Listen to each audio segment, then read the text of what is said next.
Imagem aí da evolução da carga tributária brasileira. Eu não vou falar muito sobre a carga tributária e comparar neste momento, porque a gente terá um capítulo na disciplina mais para frente específico sobre isso, tá? Então nessa oportunidade mais à frente a gente vai comparar, inclusive comparar a carga tributária brasileira com outros países, inclusive considerando informações mais recentes. Lá no livro do Jean Biagi nós temos uma lista dos principais países da OCDE, e a carga tributária nesses países ao longo dos anos. Então você veja que tem, né, Alemanha, Austrália, nós temos aqui Estados Unidos, França, Holanda, Irlanda, né, e outros tantos aí, Suécia, né, Suíça. Então vejam que no final do século XIX, 1870, né, antes da Primeira Guerra Mundial, você tinha uma média de carga tributária do PIB de 10%, a 10,5%. No período prévio à Primeira Guerra, você tinha 12%. Depois da Primeira Guerra, você já tinha 18%. Antes da Segunda Guerra, você tinha 22,4%. Depois da Segunda Guerra, você tinha 27,9%. E aí deu um salto em 80%, 43,1%. 44, 42, de média, 2007, média. Vamos pegar os Estados Unidos aqui, que a gente gosta muito de comparar os Estados Unidos.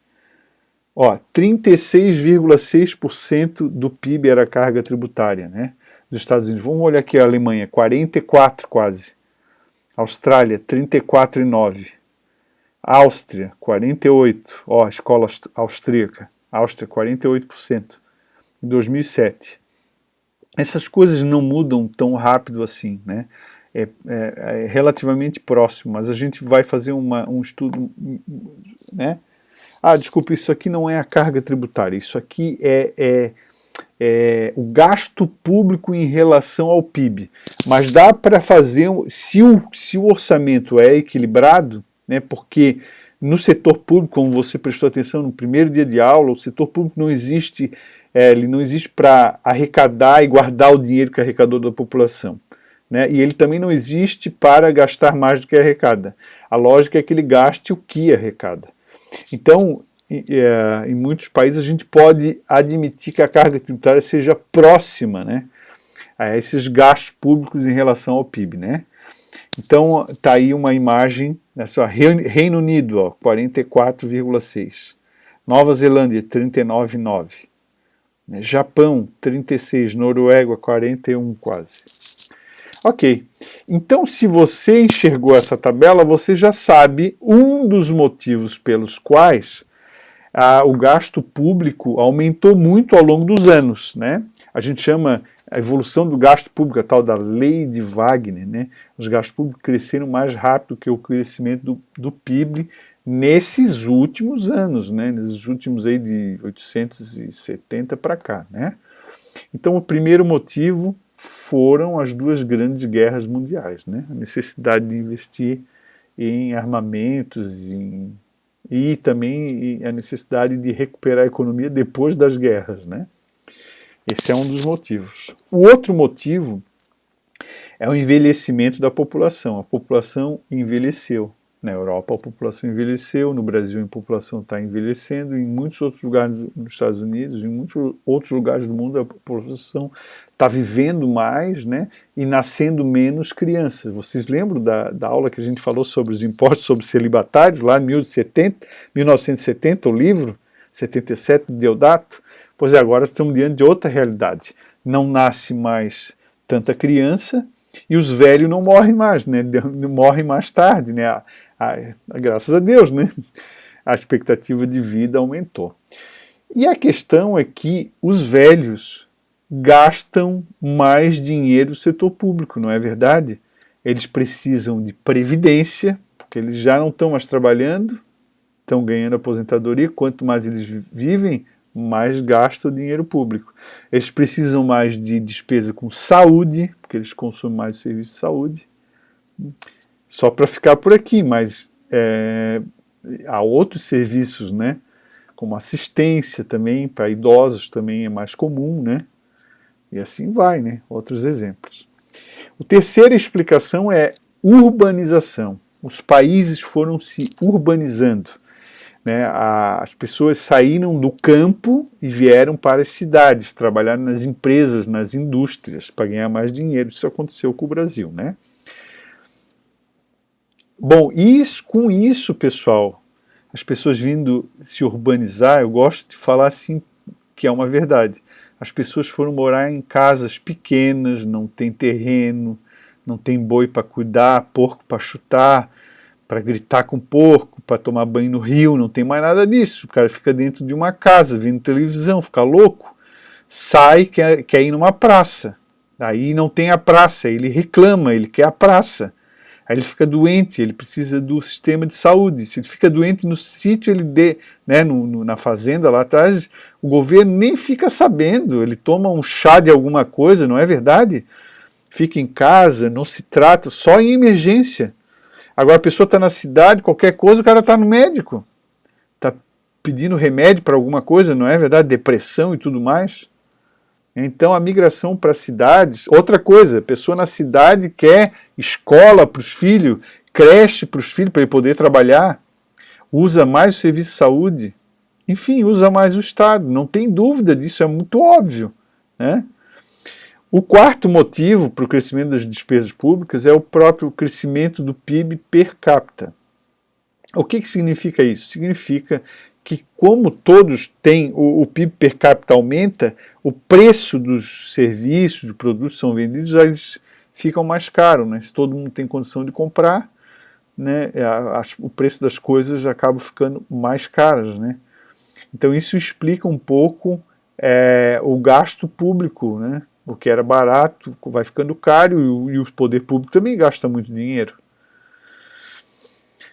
E o último motivo é o aumento do preço relativo dos serviços. Por quê? Porque quem trabalha no comércio, e sobretudo na indústria, com a tecnologia há ganhos de produtividade que potencializam o lucro da empresa, permitindo com que os proprietários e até os empregados tenham uma remuneração maior. Como no serviço, na prestação de serviço médico, dentista, engenheiro, prestação de serviço, essa questão da tecnologia é menos evidente, porque tudo depende muito do trabalho da pessoa, do prestador de serviço, há um aumento relativo nesse serviço para se equiparar, né, com o nível do resto da população que teve esses aumentos. Então, pensa assim, o cara é médico e não pode ganhar menos do que um engenheiro da fábrica. Seria essa, mais ou menos, a lógica subjacente. Ou então todo mundo começa a consumir e o médico começa a cobrar mais caro. Tá? Então, isso é o que está explicado no livro como um dos motivos para o aumento do gasto, a evolução dos gastos públicos, né? Então, os serviços públicos acabam ficando um pouco mais caros também, porque o serviço público é basicamente serviço, né? Serviço na área de saúde, serviço na área de educação, serviço na área de previdência, praticamente o que o governo faz é serviço, prestação de serviço público. Então, algumas reflexões aqui, já estamos acabando. O gasto do governo afeta de uma gama diversa de atividades, algumas das quais em algum momento provavelmente teve ou terá algo a ver com a vida de cada um de nós. Nunca se foge, esse é um aspecto que quer dizer o seguinte, o gasto do governo acaba afetando todos, né? Eu vi uma entrevista, o Brasil tem uma carga tributária de 32, mas como o Brasil tem um déficit nominal aí de pelo menos uns 3, 4, 5% do PIB atualmente, né, ou até mais, o gasto passa pela mão do governo quase 40% do PIB. Então o que o governo decidir gastar, arrecadar, investir, afeta muita gente, Então é isso que está escrito aí. E a outra coisa é nunca se foge um inconveniente sem incorrer outro. Vocês vão ver isso ao longo da disciplina. Então, quando o governo opta por gastar o dinheiro em algum lugar, acaba não gastando em outro que às vezes tem uma necessidade igual ou maior, não é? Quando o governo decide fazer progressividade do tributo, ele acaba tendo um sistema tributário complicado, não simplificado. Se ele resolve fazer um sistema simples, ele também não consegue fazer um sistema progressivo. Então sempre não dá para agradar a todos, sempre existem dificuldades quando se está no governo, quando se gerencia recurso público, quando se decide sobre política fiscal. E aqui, para terminar, então, a importância, é um quadro demonstrativo da importância do governo na economia, né? Esses dados são de 2014, então o consumo corrente do governo na economia representa aí 20% do PIB. Formação bruta de capital fixo, que vocês aprendem aí em teoria econômica, 2,8% do PIB. Formação de capital fixo é investimento, máquinas, equipamentos, no caso vias asfaltadas, né? Os servidores, nós temos aí 2.000 servidores públicos do executivo, né? Em milhares, 2 milhões de servidores, né? Nós temos beneficiários da Previdência Social, 27, 28 milhões, isso em 2014. Né? E assim, isso significa, né, aqui, ó, emprego na administração pública. Nós temos 17% pessoal ocupado no Brasil na administração pública. Então a importância do governo num Brasil da vida, né, no nosso Brasil. Né? Por isso que, mesmo que a gente caia na tentação do discurso do Estado mínimo, mesmo que a gente adotasse hoje essa premissa, nós temos que ter Estado mínimo. Saúde e educação as pessoas têm que comprar. Previdência as pessoas têm que poupar. A gente vai dar só o teto e acabou. Estado mínimo. E outras situações todo mínimo. Não dá para mudar de uma hora para outra. Se decidir hoje, tem que fazer um planejamento para uma geração, para mudar, e mesmo assim, eu vou falar para vocês, uma carga tributária é 32. Se quiser chegar em 30, é um plano de uns 5, 10 anos. Se quiser chegar em 22, é 20 anos. É difícil. Né? Porque você tem empregados, não dá para demitir, não dá para pegar, se aposentar todo que depende da Previdência e passar a perna dele, joga fora no lixo. Não tem como, né?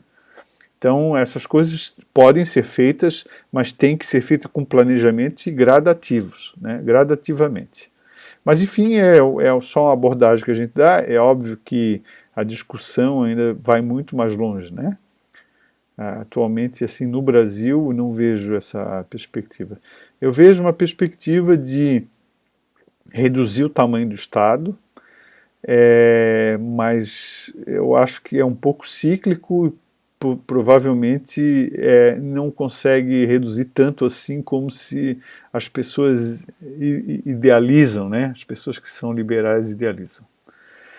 Mas a gente fica por aqui. Esse assunto, pessoal, que foi explicado, ele serve para a gente fazer os exercícios teóricos da página 1.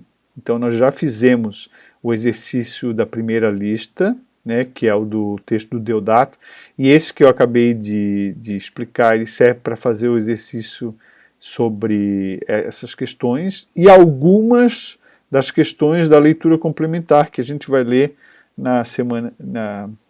no próximo módulo, no caso, né?